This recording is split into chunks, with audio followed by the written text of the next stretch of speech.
Hi! In front of me is Oppo A53s, and today I would like to show you how you can use one-handed mode on this Oppo. Firstly, go into tab menu.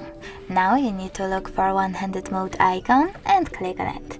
If you don't have it over here, click on this one, the pen and paper one at the top right corner. Now look for it over here. Hold it, drag it to the top, let go and go back. Now finally you can click on it, and as you can see, one-handed mode is now on. If you wish to change placement of it, you can do that by clicking on this icon at the bottom right or left corner. If you wish to go back, tap on that one at the top left or right corner. And as you can see, one-handed mode is now off. Thanks so much for watching. If you enjoyed this video, leave a like, comment and subscribe. Bye!